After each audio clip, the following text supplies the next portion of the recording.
Today, the Iranian military conducted missile tests in the wake of Friday's stunning news about the secret nuclear facility. We spoke with Secretary of State Clinton Friday afternoon. Madam Secretary, thank you so much for taking the time to speak with us. Thank you, Harry. The president said about this secret facility that's been uncovered in Iran that it is inconsistent with a peaceful nuclear program. What does the United States think this secret facility is for? Well, we believe that it is a covert facility designed for uranium enrichment. It has not been disclosed, and therefore it raises additional suspicions about the Iranian intent regarding their nuclear program. And this week we had several very important developments. First, we had in this room a bilateral meeting with President Medvedev and President Obama. And in a very small setting where I was there, the president talked with great specificity with President Medvedev about the dual track that we are on regarding the Iranian nuclear program and the upcoming meeting on October 1st. And opened the discussion about the information that we had concerning this facility. So he told President Medvedev? Yes. And what we also saw happen today, later that day, was an agreement by all the members of the so-called P5+1, the United States, Germany, France, the United Kingdom, Russia, and China, all in agreement saying that we expected answers from Iran in the October 1st meeting, and that we were working on what's called a dual track. We're pursuing the answers. We have made it clear to Iran that they have a right to peaceful nuclear energy for civilian purposes under appropriate safeguards and monitoring, but not to a nuclear weapons program. And if we don't get the answers that we are expecting and the changes in behavior that we're looking for, then we will work with our partners to move toward sanctions. You talked this summer about if diplomacy failed, you called the sanctions crippling sanctions would be in order. What would those be? Well, Harry, we're exploring how you broaden and deepen sanctions. Now, sanctions are already in place, as you know, but like many sanction regimes, they're leaky. But in the last 8 months since we've been dealing with North Korea on a similar set of issues, we have forged an international consensus around very tough sanctions. And that's given us some additional information about how to proceed on the Iranian front. But this is a very serious matter. The Russians have come out with a strong statement saying that the burden has now shifted. It has shifted to Iran. They have to come to this meeting on October 1st and present convincing evidence as to the purpose of their nuclear program. We don't believe that they can present convincing evidence that it's only for peaceful purposes, but we are going to put them to the test on October 1st. They managed to hide a nuclear weapons development system for almost 20 years. Do you suspect that this is other than peaceful purposes? Because they have insisted for the last half dozen years or so, the only reason they're interested in enriching uranium is for nuclear power, for electricity. Well, it certainly is hard to accept that at face value.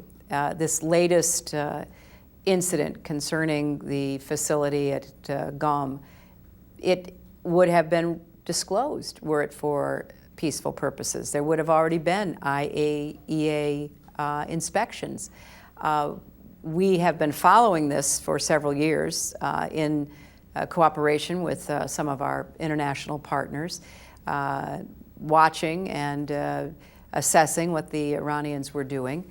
And then when this became known, actually through the Iranians beginning to provide some information about it, we disclosed the fact and gave the information we had to the International Atomic Energy Agency.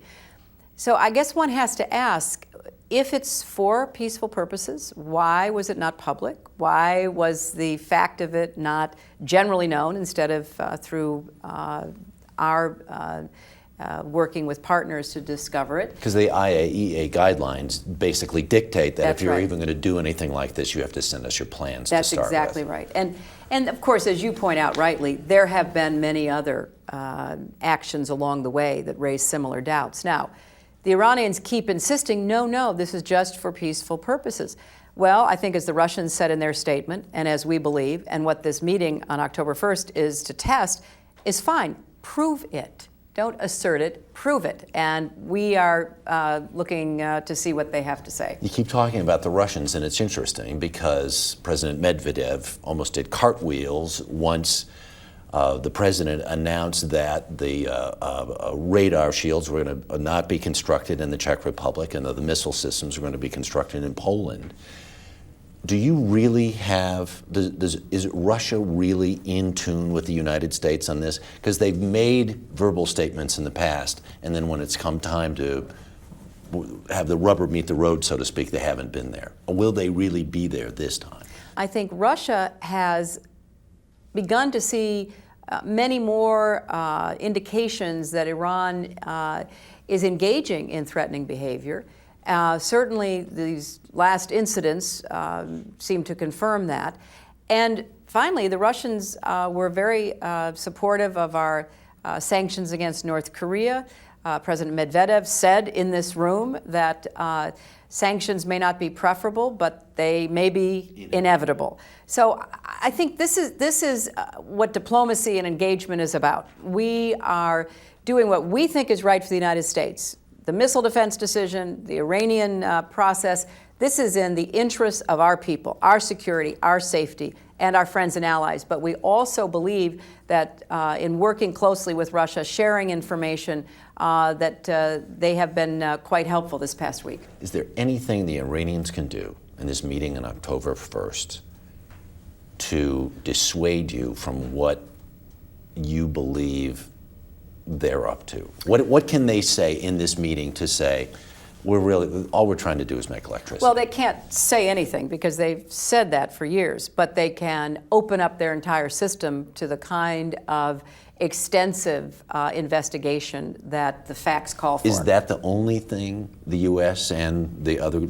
nations that will be there, is that the only thing you'll be satisfied with if they completely open the doors? Well, we have to be satisfied, and there may be other approaches short of that, but I think it's really essential that we satisfy ourselves and the international community, which has passed numerous resolutions against Iran's program, pointing out that they're violating UN and IAEA obligations and the Non-Proliferation Treaty. So words are not enough. They're going to have to come and demonstrate clearly to the international community what they're up to.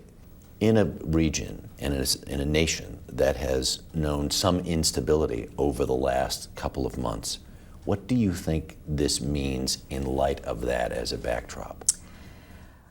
Well, Harry, that's a really important question because we know that there has been instability. It's not only what we see on the television screens, but what is reported to us. But we're dealing with the government that is there. We encourage the free expression of ideas and political choices, but this nuclear program really is the core of our concern right now. And we are very urgently pursuing the engagement strategy that the president talked about, while simultaneously working to get the kind of very tough sanctions that may well have to be imposed. All right, let's talk about Afghanistan for a couple of minutes. General McChrystal made his report to President Obama. One of the things he says is there's a year window in which the United States has to act in order to ensure that the insurgency doesn't basically take over the country. Do you agree with that assessment? Well, let me just put General McChrystal's report into the broader context because it doesn't stand alone. It is part of a process. And let's look at what we've done during the last 9 months under President Obama's leadership. We inherited a situation. We didn't reject it out of hand. We didn't accept it out of hand. We engaged in a very thorough review. We reached some critical decisions, including looking at both Afghanistan and Pakistan together because, of course, the threat goes back and forth across the borders. We also reaffirmed our commitment to going after al-Qaeda, to dismantling, defeating them. We believe, and we've seen just this week here in New York, we believe that al-Qaeda poses a direct threat to the United States, to friends and allies throughout the world. So we are very clear about our mission. Our mission is to protect the United States and protect our friends and allies, and to go after the scourge of al-Qaeda and related extremist groups. Now, the decision that was made to add troops in the spring has not even been fully implemented yet. You know, you don't get up and just deploy the 82nd Airborne and they get there the next day. We are only now reaching the end of the deployment cycle. We also know that going hand in hand with our military strategy was our civilian strategy, a much more focused effort, a much more accountable one, dealing with the government of Afghanistan. So we not only saw the change of commanders in the military, we saw a change in our ambassador and a beefing up of the embassy in Kabul. At the same time, Afghanistan is going through an election. And this is not like an election, you know, in Western Europe or in the United States. To carry out an election under these circumstances was going to be difficult under any conditions. It's not over yet.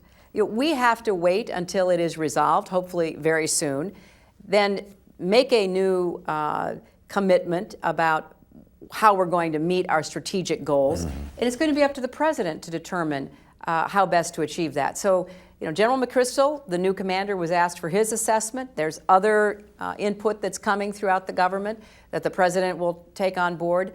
But I think we ought to look at it in context. There's growing sort of discontent with sending more troops into Afghanistan. And one of the issues is the Karzai government, which is corrupt at least and may in fact have tried to steal this most recent election. Is it worth American blood and treasure to help support a regime like that? Well, with all respect, we're doing this for the United States. We're doing this because we think that a return to a safe haven in Afghanistan with al-Qaeda, with Taliban elements associated with al-Qaeda with the same purpose to basically run a syndicate of terror out of either Afghanistan or the border region, is something we cannot tolerate. And you know, we have to recognize that this was always going to be a challenge. Now, having said that, does the Karzai government or whoever is the next president have to do more to fulfill the needs of the Afghan people, to understand what is expected from the rule of law, transparency, and accountability? Absolutely. But again, we inherited a situation with a set of expectations and behaviors that we have gone about attempting to influence and change. And one of my highest priorities is, once this election is finalized, to work with our entire civilian team, with Special Representative Holbrooke, with Ambassador Eikenberry, and everyone else, to really impress upon the new government what is expected of them. But let's not forget, Harry, this is about us sitting right here in New York. This is about making sure that we've got the intelligence and the capacity to interrupt potential attacks, that we try to continue our effort to destroy and defeat al-Qaeda, which are unfortunately still to this day attempting to kill and destroy Americans and others. Najibullah Zazi went to Pakistan to right. the border areas in order to get bomb training. Mm-hmm. Is Pakistan doing enough to clean up its own house? Well, look at, again, what has happened in the last 9 months. Pakistan has increased its commitment in the fight against the Taliban. They were successful in Swat Valley. Absolutely successful. A lot of people thought that would never happen. I believed that if we engaged very intensively with our Pakistani friends, and we did, through meetings in Washington and in Islamabad, if we shared information, we listened to each other, that there would be a decision by the civilian and military leadership that the threat was directed at them, that it could undermine their government. In fact, you know, will lead to very dangerous consequences in terms of the survivability of the state in many parts of the country. So, yes, have they taken action? Absolutely. Have they done enough, was the question. Well, you know, we are always working for more. I mean, as I just finished saying, we're not satisfied with anything. This is not a checkbox kind of experience where, oh, we're done with that, we're done with that. But look at what has been accomplished, and I think that we will continue to see a very close coordination.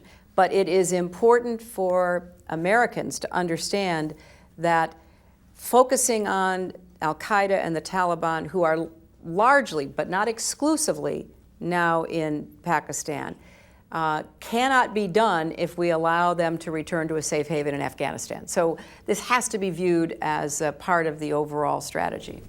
Madam Secretary, we thank you so much for your time. Thank you, Harry. It's always good to talk to you.